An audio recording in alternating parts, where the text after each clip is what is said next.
So a couple of quick notes as we get started. We're going to have several discussion panels today, and make sure you don't miss the next discussion panel if you follow one out to try to network, because we have them state their investor mandates, and sometimes someone might say they're looking for exactly what you're doing, and it can be a great time to make that connection. It can be more of a sniper approach versus trying to shake everybody's hand out in the hall.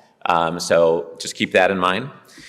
I've never gotten so many compliments on the free espresso card out there. I guess they're doing amazing jobs. Hopefully you've been enjoying the free cappuccinos and stuff out there, and not just have the normal boring black coffee at most conferences that I know some of us don't enjoy. Also got a second comment that someone thought I was my brother's father, even though we're 4 years apart in age. So thought that was worth sharing with the audience. I guess ultra healthy stuff hasn't kicked in quite yet, so I need to work my own list a little bit better. And it looks like the weekly cleaning of the men's bathroom by the hotel finally happened. So we're excited about that as well. The most interesting comment yesterday was, people are polite when you run an event and they've come here and had a decently good time. They say, "Oh, thank you, great event." And, it's like the polite thing to say. But we had a billionaire come up to me unsolicited. I didn't ask him for feedback. I wasn't even aware he was in the room today. And he came up and said the things that we shared on stage in the morning is exactly what he did. And his exact words were just that. That's exactly how he acts and how he created all of his wealth. And that was just really cool to hear that we're somewhat on the right track, at least in his mind, we're right on the right track. So I hope you find value in some of the things we've been sharing. And, when I started writing books, one book I wrote was 600 pages long. I wrote a couple books that were 250 pages long.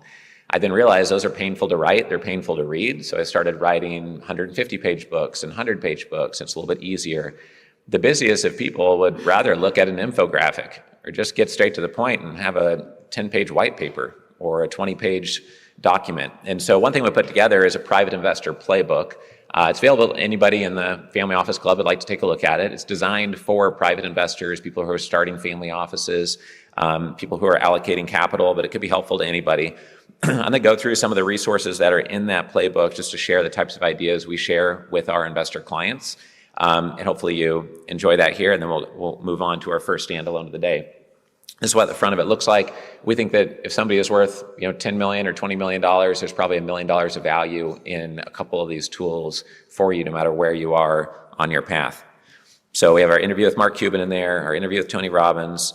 But importantly, we point out that we have a 14-module mini-series on how to start a family office. People who consult in this niche charge $500 or $1,000 an hour, or charge you $100,000 to set up your family office.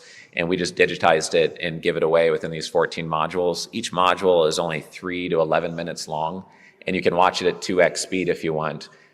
So I gave this away at another real estate event recently, and we had an investor who earned 7 figures a year running their medical practice. He digested the whole mini-series over the weekend after the event. We also have a 17-module, $100 million Rainmaker mini-series if you are a capital raiser in the room, and that's free on YouTube as well. And so I wanted to point out this resource because it's equal to us sitting down for a 90-minute lunch and you're not saying a word and me giving you my 14 best little blocks of ideas and insights and case studies and structures, et cetera. So it's one of the most powerful things that we can do to have somebody consume, because after they consume this, they either think we can add a lot of value to them, or if you knew everything in the 14 modules and we wasted a whole bunch of your time, then you don't need to meet with us or work together. But it's usually not the case, and so that's one of the resources. The other one is coming up with one page on your direct investment strategy. This could be helpful whether you're raising capital or an investor here in the room. A lot of people sell their company, they start investing with people they know, their high school friend's crypto fund, a mobile app idea, someone who's going to replace Facebook with their new social media platform, and a whole bunch of random ideas. And when you go out to get help, there's the diversification drum that the wealth managers beat their whole life, and it's in their DNA. They just think diversify in every part of your life, that's all that matters. But that's all that matters for playing defense. But you need to have an offensive game too. And that's why the playbook is called, the $1 Million Guide to improve your defensive and your offensive game, because wealth management is meant to heavily diversify. Real estate is meant to be sleep at night, hard asset, provide income, and beat inflation. But your direct investment game, if you go all over the place, that's called diversification, and you're going to get hurt by that. There'll be no synergy, there'll be no learning, there'll be no extra conviction, there'll be no exponential results, there'll be no offense that you're playing. You should not typically diversify heavily in the direct investment space. You should always be very careful and do very thorough due diligence. Warren Buffett says, put your eggs in one basket and watch that basket very carefully. You should probably build a platform or two. Even multi-billionaire families usually have 1 to 3 niches that they dominate in their direct investment portfolio. And they also allocate to real estate and public markets. Someone came up before the event and they said they do early stage angel VC stuff. And they asked why there's so much talk about real estate. Well, if you made your money in biopharma, if you made your money in running a medical practice or dry cleaners or whatever it is, you probably want a little bit of real estate in your portfolio. But not everyone who made their money in real estate or in manufacturing wants dry cleaners in their portfolio, right? So it's just a commonality that at any investment conference you go to for family offices, that there's going to be a general interest in having some allocation to real estate. It doesn't mean that they don't also invest in something else that's very exciting or related to what they're doing. We've got a list of books that are clickable. You can use this QR code right here if you'd like to get it, so you can click over and go straight to the Audible link. There's a book program, I think it's called Blink List, where you can get like a 15-minute audio summary of books. There's 240 books written by billionaires, and it's like not earning your MBA, but your MBS, your master's in billionaire strategies by reading all these books. Guarantee you'll learn more by reading 240 books than paying Harvard $180,000 to get an MBA. This is a dashboard. It's free. Again, all these tools are free. The more we give away for free and help investors, the more they like to come to the event and do business with us. This has 62 different fields, and if you can't fill this out for yourself as an investor, it shows you where you might need to work on, or maybe you don't care about that area. It doesn't matter. But this way you have your top service providers, your tax strategies, your deal flow, your mission, your goals, your objectives, and everything in an editable PDF. And you could update this once a year. You could update it once a quarter. Most people don't update it once a month, but you could. It just depends how often you meet as a family office and how formalized you want to be. But this could be important to share with a CPA, trust and estate attorney, your spouse, your kids if appropriate, etc. Getting better and better at due diligence is something really important to us and the value we want to provide to investors here. So using a due diligence questionnaire that maybe has 15 to 30 questions on it before you make an investment. And if they don't want to answer your questions, then it's an easy no.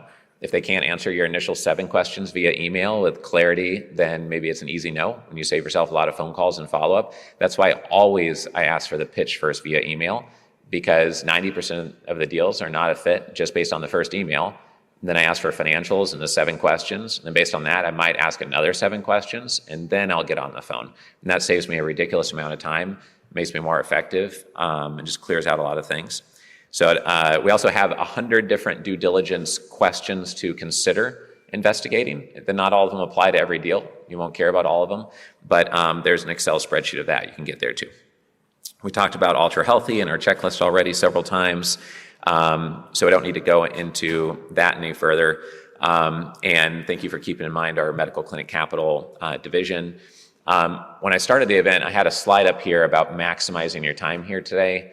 And the way to do so is just have your brain open to picking up on an investment structure, a way to work with others, a new way to do joint ventures, a new way to scale a company faster, a partner that you could work with potentially, or a peer you could keep in touch with and be an accountability partner, or maybe they could help you source deals and then you run with it, or maybe you source the deal and then they run with it after that.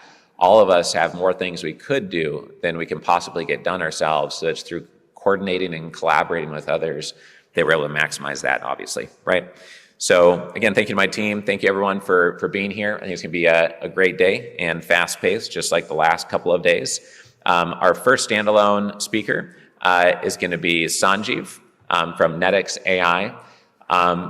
Many of you will be somewhat familiar with this industry, especially those who work in the real estate space, because there is close to a monopoly, kind of an oligopoly in this niche.